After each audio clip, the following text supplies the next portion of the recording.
राजा जनक एक जाने माने मोनार्क थे। वो विदेह के समृद्ध किंगडम पर राज करते थे। उनकी कैपिटल सिटी मिथिला लर्निंग और कल्चर का केंद्र थी। दूर दूर से लोग मिथिला आते थे। वो नॉलेज और विजडम की तलाश में आते थे। जनक खुद सिर्फ जमीन और लोगों के राजा नहीं थे, वो विचारों के भी राजा थे, अल्टीमेट ट्रूथ के सीकर थे। वो अपने डिटैचमेंट के लिए जाने जाते थे, शाही शानो शौकत के बीच भी। वो अपनी ड्यूटीज पूरी लगन से करते थे, फिर भी उनका दिल कुछ और चाहता था, कुछ ऐसा जो मटेरियल वर्ल्ड से परे हो। वो अक्सर सेजेस और स्कॉलर्स के साथ गहरी डिस्कशंस में लगे रहते थे। जनक का पैलेस आलीशान था। वहां एक वाइब्रेंट कोर्ट की आवाजें गूंजती थी, फिर भी उसकी दीवारों के भीतर जनक का दिल सिंपल था। उनके पास बहुत वेल्थ और पावर थी, लेकिन वो उनसे अटैच्ड नहीं थे। वो दुनियावी चीजों की फ्लीटिंग नेचर को समझते थे। उनके लोग उनके जस्टिस और फेयरनेस के लिए उनका रिस्पेक्ट करते थे। वो उन्हें एक फादर फिगर की तरह देखते थे, जो उन्हें केयर से गाइड करते थे। उन्हें अक्सर विदेह कहा जाता था, जिसका मतलब है शरीर के बिना, या जो बॉडी कॉन्शियसनेस से लिबरेटेड हो। ये टाइटल उनके स्पिरिचुअल इंक्लिनेशंस और सेल्फ रियलाइजेशन के लिए उनकी कांस्टेंट क्वेस्ट के बारे में बहुत कुछ कहता था। वो एक राजर्षि थे, एक राजा और सेज का कॉम्बिनेशन। यह एक रेयर कॉम्बिनेशन था। ज्यादातर राजा पावर और प्लेजर में खोए रहते थे, ज्यादातर सेज दुनिया को पूरी तरह से रिनाउंस कर देते थे। जनक ने हालांकि एक बैलेंस पाया। उन्होंने दिखाया कि कोई दुनिया में रह सकता है, फिर भी दुनिया का नहीं हो सकता। उन्होंने अपनी सभी दुनियावी ड्यूटीज को पूरी सिंसेरिटी के साथ निभाया। उन्होंने अपने किंगडम को एफिशिएंटली मैनेज किया। उन्होंने अपनी प्रजा के वेलफेयर का ध्यान रखा, लेकिन उनका मन हमेशा अंदर की ओर इटर्नल की तलाश में रहता था। यह इनर क्वेस्ट उनकी सबसे इंपॉर्टेंट परस्यूट थी। उनकी विजडम लेजेंडरी थी। स्कॉलर्स और फिलोसोफर्स उनके शब्द सुनने के लिए दूर दूर तक ट्रैवल करते थे। वो कॉम्प्लेक्स स्पिरिचुअल मैटर्स पर उनकी इंसाइट्स चाहते थे। जनक हमेशा हम्बल थे। वो सबकी बात ध्यान से सुनते थे। वो अपनी अंडरस्टैंडिंग को क्लैरिटी और कंपैशन के साथ शेयर करते थे। उनका मानना था कि सच्चा नॉलेज सिर्फ जंगलों में एस्थेटिक्स के लिए नहीं है, ये सबके लिए था, यहाँ तक कि स्टेट अफेयर्स में बिजी राजा के लिए भी। उनकी लाइफ इस बिलीफ का टेस्टमेंट थी। उन्होंने एंगेज्ड स्पिरिचुअलिटी की लाइफ जी, सभी सीकर्स के लिए एक बीकन। वो टर्म के ट्रूएस्ट सेंस में एक फिलोसोफर किंग थे, हमेशा लाइफ की बड़ी मिस्ट्रीज पर सोचते रहते थे। एक रात राजा जनक अपने रॉयल चेंबर्स में गहरी नींद सो रहे थे। पैलेस शांत था, मिथिला शहर पीसफुल था, लेकिन जैसे जैसे रात गहरी हुई, एक सपना अनफोल्ड होने लगा। यह प्लेजेंट लैंडस्केप्स का कोई जेंटल ड्रीम नहीं था। यह एक सपना इतना विविड, इतना रियल था कि मानो दूसरी लाइफ हो। इस सपने में जनक अब राजा नहीं थे। वो अपने कंफर्टेबल पैलेस में नहीं थे। सिल्क की चादरें और सॉफ्ट पिलोज गायब हो गए। शाही धूप की खुशबू की जगह किसी और चीज ने ले ली। कुछ रॉ और अनसेटलिंग उनके सोते हुए दिमाग में भरने लगा। अचानक अपने सपने में उन्होंने खुद को एक घने काले फॉरेस्ट में पाया। वो अकेले थे, कोई गार्ड्स नहीं, कोई अटेंडेंट्स नहीं, कोई जाने पहचाने चेहरे नहीं। मिथिला के आलीशान हॉल्स गायब हो चुके थे, बल्कि टेढ़ी मेढ़ी ब्रांचेस वाले ऊंचे ऊंचे पेड़ उन पर मंडरा रहे थे। विल्डरनेस में अजीब आवाजें गूंज रही थी।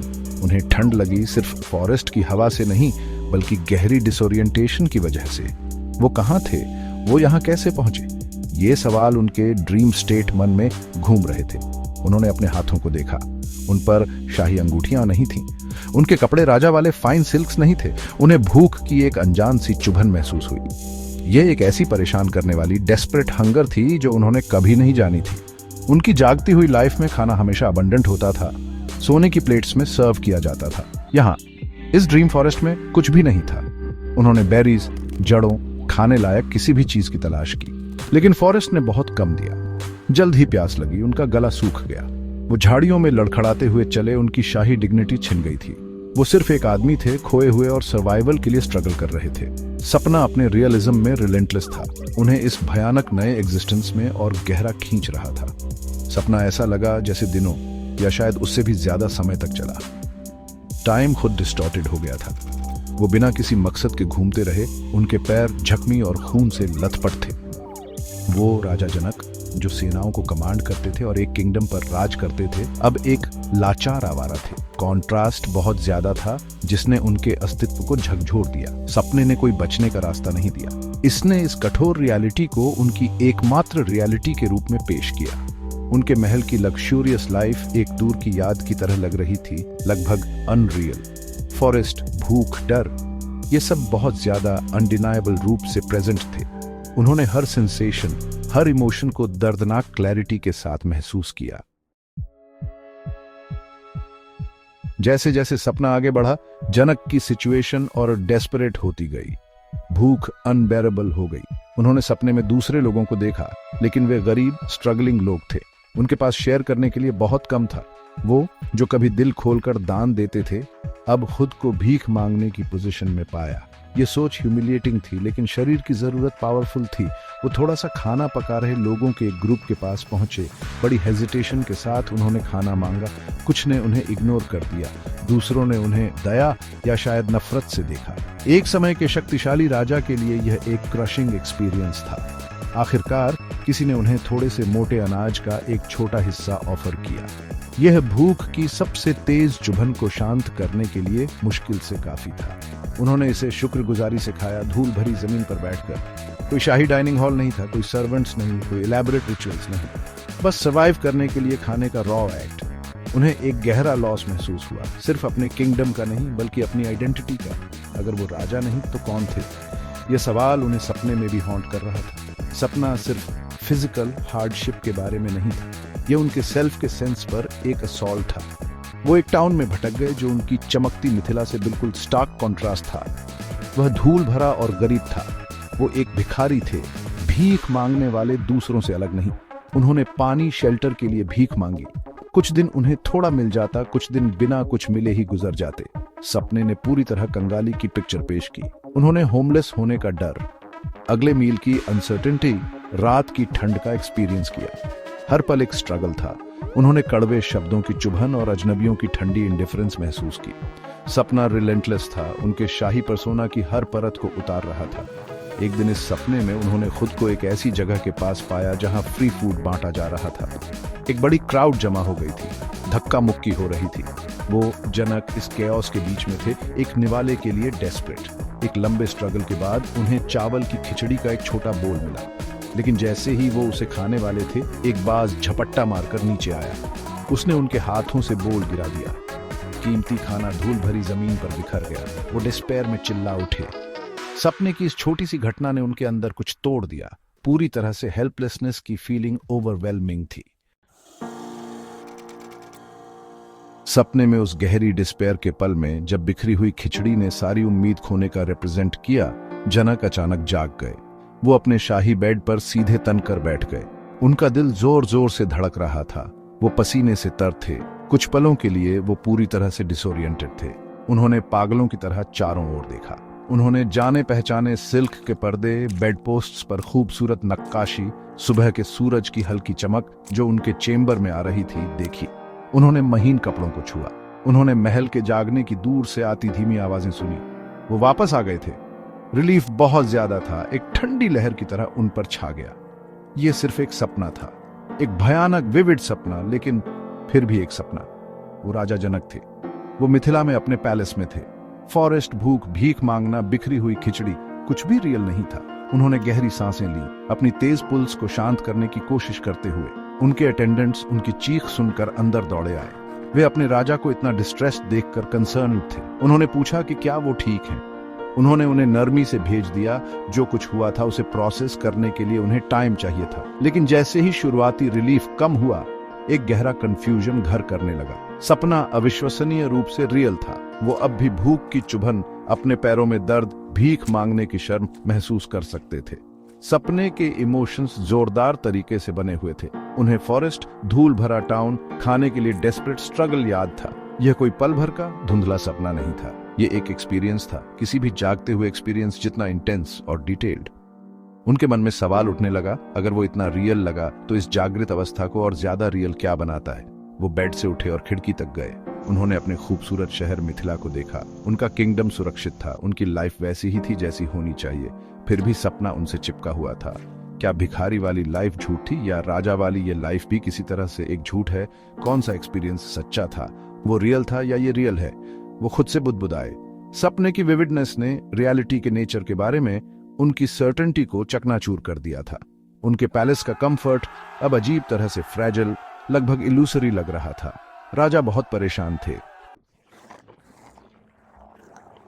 सेक्शन 5 परेशान करने वाला सवाल, कौन सी लाइफ सच्ची है? राजा जनक ने उस दिन अपने शाही ड्यूटीज किए।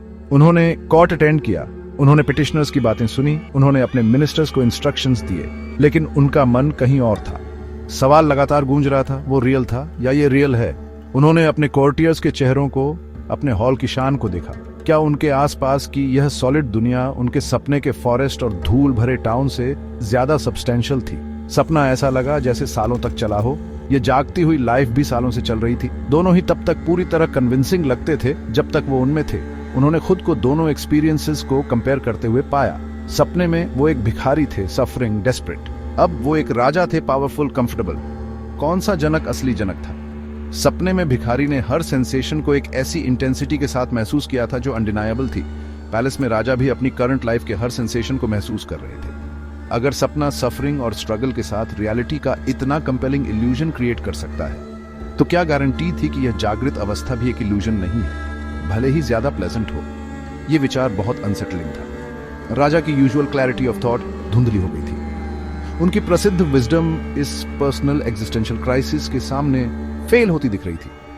उन्होंने स्क्रिप्चर्स पढ़े थे, उन्होंने महान सेजेस के साथ फिलॉसफी डिस्कस की थी, लेकिन दो बज़ाहिर रियल, फिर भी कॉन्ट्रडिक्टरी अवस्थाओं का यह डायरेक्ट एक्सपीरियंस उन्हें अंदर तक हिला गया था। वो किसी भी चीज के बारे में श्योर कैसे हो सकते थे? अगर सपने वाला सेल्फ एक इल्यूजन था, तो जागने वाले सेल्फ का क्या ये भी एक कॉन्स्ट्रक्ट था, एक रोल जो वो प्ले कर रहे थे? सपने और रियलिटी के बीच की लाइन पूरी तरह से ब्लर हो गई थी। वो खा नहीं पा रहे थे, उन्हें पीस नहीं मिल रहा था। उनके आसपास की शानो शौकत उनके अंदरूनी टर्मोइल का मजाक उड़ाती लग रही थी। जब वो भिखारी थे तो पैलेस के कंफर्ट के लिए तरसते थे। अब पैलेस में भिखारी के सफरिंग की मेमोरी इतनी इंटेंसली रियल लग रही थी कि उनका करंट कंफर्ट लगभग अनडिजर्व्ड या अनरियल लग रहा था। उन्हें ऐसा लग रहा था जैसे वो एक साथ दो लाइव्स जी रहे हों, या शायद दोनों में से कोई भी सचमुच उनकी नहीं थी। सवाल उन्हें खाए जा रहा था, उन्हें एक आंसर चाहिए था। उन्हें अपने एग्जिस्टेंस के सच्चे नेचर को समझने की जरूरत थी। राजा, जो अपनी विजडम के लिए जाने जाते थे, अब एक स्टूडेंट थे, एक टीचर के लिए डेस्परेट। सेक्शन 6, उम्मीद की एक किरण, अर्शी अष्टावक्र का आगमन। राजा जनक के गहरे डिस्ट्रेस की खबर पैलेस में फैल गई। उनके मिनिस्टर्स और फैमिली वरीड थे। उन्होंने अपने आम तौर पर कंपोज्ड और वाइज राजा को विचारों में खोया हुआ एक अनदेखे बोझ से ट्रबल्ड देखा। वो कम बोलते थे और जब बोलते थे तो सिर्फ रियलिटी के नेचर पर सोचते थे। बहुत से स्कॉलर्स और प्रीस्ट्स ने उन्हें कंसोल करने की कोशिश की। उन्होंने स्क्रिप्चर्स से तरह तरह के एक्सप्लेनेशंस ऑफर किए, लेकिन उनके शब्द उनके कंफ्यूजन की गहराई तक नहीं पहुंच सके। उनका एक्सपीरियंस बहुत पर्सनल, बहुत विसेरल था। उन्हें इंटेलेक्चुअल आंसर से ज्यादा कुछ चाहिए था। उन्हें ट्रूथ की ओर एक डायरेक्ट इशारा चाहिए था। इस गहरे स्पिरिचुअल क्राइसिस के समय में ही महान सेज अष्टावक्र ने मिथिला आने का डिसाइड किया। अष्टावक्र एक यंग सेज थे, लेकिन उनकी विजडम प्राचीन और प्रोफाउंड थी। वो अपने शार्प इंटेलेक्ट और अल्टीमेट ट्रूथ सिखाने में अपनी अनकम्प्रोमाइजिंग डायरेक्टनेस के लिए जाने जाते थे। उनका नाम अष्टावक्र का मतलब था 8 मोड़, जो उनके जन्म के साथ मिली फिजिकल डिफॉर्मिटीज की ओर इशारा करता था। कोर्ट में कई लोग शुरू में उनके अपीयरेंस की वजह से उन्हें डिसमिसिव थे। वे अनकन्वेंशनल फॉर्म के भीतर छिपी रेडिएंट विजडम को नहीं देख सके, लेकिन जनक ने अपने टर्मोइल के बावजूद यंग सेज के आसपास डीप रियलाइजेशन की ऑरा को पहचान लिया। जब अष्टावक्र रॉयल असेंबली में आए तो कई कोर्टियर्स जो बाहरी अपीयरेंसेस पर फोकस करते थे उनके टेढ़े शरीर पर हंसे। अष्टावक्र अनपर्टर्ब्ड जोर से हंसे। राजा जनक इंट्रिग्ड होकर सेज से पूछा कि वो क्यों हंसे। अष्टावक्र ने जवाब दिया, मैं इसलिए हंसा क्योंकि मुझे लगा कि मैं ट्रूथ की तलाश करने वाले वाइज लोगों की असेंबली में आया हूँ। इसके बजाय मैं खुद को कॉबलर्स की असेंबली में पाता हूँ, जो सिर्फ स्किन की क्वालिटी, बाहरी परत को जज करने में स्किल्ड हैं, अंदर के एसेंस को नहीं। उनके शब्द शार्प थे, एक सर्जन के नाइफ की तरह दिखावे को चीरते हुए। कोर्ट शांत हो गया, उनकी बोल्डनेस और इनसाइट से स्टन्ड। राजा जनक को हालांकि उम्मीद की एक किरण दिखी। यहाँ कोई ऐसा था जो सच बोलने से नहीं डरता था, चाहे वो कितना भी अनकंफर्टेबल क्यों ना हो। उन्होंने सेज के फिजिकल फॉर्म से परे देखा। उन्होंने जबरदस्त स्पिरिचुअल पावर और क्लैरिटी को महसूस किया। उन्होंने आदरपूर्वक अष्टावक्र का स्वागत किया। उन्होंने उन्हें सबसे ऊंचा सीट ऑफर किया। फिर उन्होंने ह्यूमिलिटी के साथ अपना टॉर्मेंट शेयर किया। उन्होंने अपने सपने को डिटेल में बताया, फॉरेस्ट, भूख, भीख मांगना, डिस्पेयर। और फिर उन्होंने वह सवाल पूछा जो उन्हें दिन रात हॉन्ट कर रहा था, हे वाइज सेज, मुझे बताओ, रियल क्या है? क्या भिखारी वाली लाइफ रियल थी या राजा वाली यह लाइफ रियल है? सेक्शन 7, आर्षी की तीखी पूछताछ। सेज अष्टावक्र ने राजा जनक की कहानी को धैर्य से सुना। उन्होंने तुरंत कोई प्लेटिट्यूड्स या कॉम्प्लेक्स फिलोसॉफिकल थ्योरीज ऑफर नहीं की। उनकी विजडम से भरी आंखें जनक की आंखों में गहराई से देख रही थीं। जब राजा ने अपनी बात खत्म की और अपना डेस्परेट सवाल पूछा तो अष्टावक्र ने सीधे जवाब नहीं दिया कि यह रियल है या वह रियल था। इसके बजाय उन्होंने एक काउंटर क्वेश्चन के साथ जवाब दिया। एक सवाल इतना सिंपल फिर भी इतना प्रोफाउंड कि उसने जनक के कंफ्यूजन की परतों को काट दिया। अष्टावक्र ने पूछा, हे राजन, जब तुम सपना देख रहे थे कि तुम भिखारी हो तो क्या राजा जीवित था? और अब जब तुम राजा के रूप में जागे हो तो क्या भिखारी जीवित है? इस सवाल ने जनक पर जोरदार असर किया। उन्होंने इस पर विचार किया। वाकई जब वो सपने में भिखारी थे तो राजा, उनका पैलेस, उनका किंगडम सब गायब हो गए थे। राजा भिखारी की रियलिटी में प्रेजेंट नहीं था। और अब जब वो राजा के रूप में अपने कोर्ट में बैठे थे तो भिखारी, फॉरेस्ट, भूख वे प्रेजेंट नहीं थे। भिखारी यहां नहीं था तो राजा भिखारी के लिए रियल नहीं था और भिखारी राजा के लिए रियल नहीं था। दोनों केवल अपनी अपनी अवस्थाओं में एग्जिस्ट करते थे। न तो राजा और न ही भिखारी दोनों अवस्थाओं में प्रेजेंट थे। अष्टावक्र ने कहना जारी रखा। उनकी आवाज शांत लेकिन फर्म थी। तुम कहते हो सपना रियल लगा। तुम कहते हो यह जागृत अवस्था रियल लगती है। भिखारी ने सपने में सफर किया। राजा अब कंफर्ट एंजॉय कर रहा है। लेकिन मुझे बताओ हे राजन, वो कौन है जिसने भिखारी होने के सपने और राजा होने की जागृत अवस्था दोनों का एक्सपीरियंस किया? भिखारी के सफरिंग और राजा के कंफर्ट के बारे में कौन अवेयर है?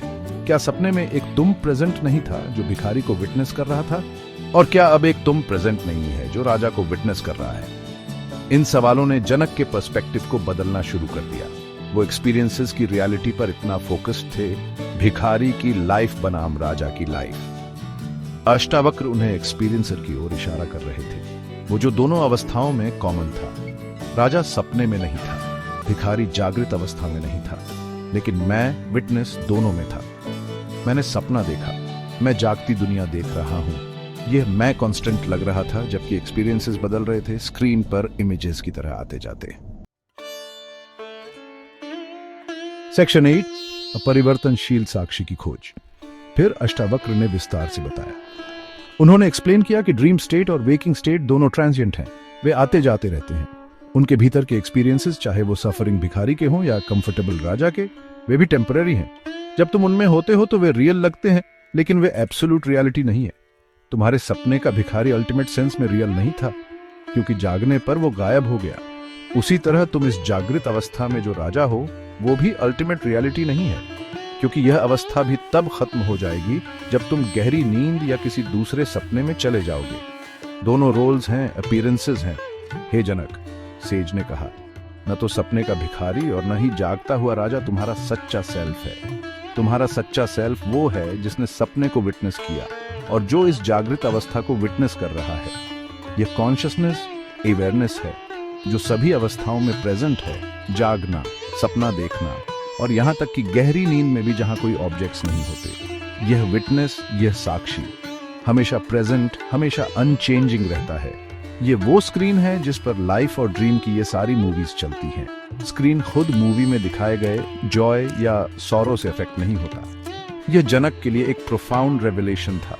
वो खुद को कैरेक्टर्स, भिखारी, राजा के साथ आइडेंटिफाई कर रहे थे। वो उनके एक्सपीरियंसेस के ड्रामा में फंस गए थे। अष्टावक्र उन्हें दिखा रहे थे कि उनकी सच्ची आइडेंटिटी कैरेक्टर नहीं, बल्कि वो साइलेंट अवेयर प्रेजेंस है जो इन कैरेक्टर्स को ऑब्जर्व करती है। यह विटनेस कॉन्शियसनेस न तो तब पैदा हुई जब राजा पैदा हुआ, और न ही इसने तब सफर किया जब भिखारी ने सफर किया। इसने बस ऑब्जर्व किया। यह वो लाइट थी जिसने सपने और जागती दुनिया दोनों को इल्यूमिनेट किया। अवेयरनेस की इस लाइट के बिना कोई एक्सपीरियंस पॉसिबल नहीं होता। जनक समझने लगे। डर और कंफ्यूजन दूर होने लगा। सवाल वो रियल था या ये रियल है का जवाब मिल गया। दोनों में से कोई भी उस तरह से एब्सोल्युटली रियल नहीं था जैसा उन्होंने सोचा था। दोनों रिलेटिव रियलिटीज थी, एक्सपीरियंसेस जो एक बड़ी अनचेंजिंग रियलिटी के भीतर हो रहे थे, और वो अनचेंजिंग रियलिटी उनका अपना सच्चा सेल्फ, आत्मा, प्योर अवेयरनेस थी। ये सेल्फ न तो राजा था न ही भिखारी। ये सभी रोल्स, सभी एक्सपीरियंसेस, सभी लिमिटेशन से परे था। ये फ्री, इटर्नल और एवर प्रेजेंट था। ये अंडरस्टैंडिंग राजा जनक के लिए सच्चे विजडम का उदय था। सेक्शन 9, ज्ञानोदय। राजा को मिला अपना सच्चा स्वरूप। अष्टावक्र के गाइडेंस से राजा जनक ने अपना ध्यान अंदर की ओर किया। उन्होंने विटनेस सेल्फ के इस कंसेप्ट पर मेडिटेट किया। उन्होंने रियलाइज किया कि वो शरीर नहीं है जिसने भिखारी के रूप में भूख या राजा के रूप में कंफर्ट एक्सपीरियंस किया। वो मन नहीं थे जिसने सपने में डिस्पेयर या जागने पर कंफ्यूजन महसूस किया। वो प्योर अनटेंटेड कॉन्शियसनेस थे जो शरीर और मन के बारे में अवेयर थे। यह अवेयरनेस उनका सच्चा नेचर था। यह आसमान की तरह था जो उससे गुजरने वाले बादलों से अनटच्ड रहता है। ड्रीम एक्सपीरियंसेस और वेकिंग एक्सपीरियंसेस के बादल आए और चले गए, लेकिन अवेयरनेस का आसमान बना रहा। इस रियलाइजेशन ने जनक को बहुत पीस दिया। उनका टर्मोइल गायब हो गया। हॉन्टिंग सवाल का जवाब मिल गया। वो समझ गए कि भिखारी का सपना और राजा की लाइफ दोनों एक्सपीरियंसेस थे जो उन्हें इटर्नल विटनेस को हो रहे थे। किसी ने भी उन्हें डिफाइन नहीं किया। वो फ्री थे, वो आत्मा थे। ये अंडरस्टैंडिंग सिर्फ इंटेलेक्चुअल नहीं थी, ये एक गहरा एक्सपीरियंशियल अवेकनिंग था। उन्होंने अपने शाही थ्रोन पर बैठे हुए अपनी दुनियावी ड्यूटीज के बीच भी लिबरेशन का एक प्रोफाउंड सेंस महसूस किया। उन्हें अपने अस्तित्व का एंकर मिल गया था। राजा जनक ने सेज अष्टावक्र को गहरी ग्रेटिट्यूड के साथ धन्यवाद दिया। सेज ने सिर्फ उनके सवाल का जवाब नहीं दिया था, उन्होंने उन्हें सेल्फ रियलाइजेशन तक गाइड किया था। जनक अपने किंगडम पर शासन करते रहे। उन्होंने राजा के रूप में अपनी सभी ड्यूटीज निभाई, लेकिन अब उन्होंने एक नई अंडरस्टैंडिंग के साथ ऐसा किया। वो दुनिया में थे लेकिन दुनिया के नहीं। वो जानते थे कि उनका सच्चा सेल्फ साइलेंट विटनेस है, दुनिया में एग्जिस्टेंस के जॉयज और सॉरोज से अनटच्ड। उनके एक्शंस बिना अटैचमेंट, बिना ईगो के एक सर्विस के रूप में किए गए। उनकी विजडम गहरी हुई और उनकी कंपैशन बढ़ी। वो एक सच्चे जीवन मुक्त बन गए जो जीते जी लिबरेटेड हो। राजा जनक के सपने की कहानी हमें एक प्रोफाउंड लेसन सिखाती है। यह हमें बताती है कि हमारे दुनियावी एक्सपीरियंसेस सपनों की तरह ट्रांजिएंट हैं। जो सचमुच रियल है वो कॉन्शियसनेस है जो उन्हें एक्सपीरियंस करती है। हम अक्सर उन रोल्स में खो जाते हैं जो हम प्ले करते हैं, उन जॉयज और सॉरोज में जिनका हम सामना करते हैं। हम साइलेंट पीसफुल विटनेस के रूप में अपने सच्चे नेचर को भूल जाते हैं। जनक की कंफ्यूजन से एनलाइटनमेंट तक की जर्नी हमें इस इनर ट्रूथ को खोजने की याद दिलाती है। यह हमें पूछने के लिए इंस्पायर करती है, मैं कौन हूँ? और यह डिस्कवर करने के लिए कि हम सिर्फ ट्रांजिएंट शरीर या मन नहीं है, बल्कि इटर्नल ब्लिसफुल सेल्फ है, सभी अपीयरेंसेस के पीछे की अनचेंजिंग रियलिटी। यही लाइफ का सच्चा मीनिंग है।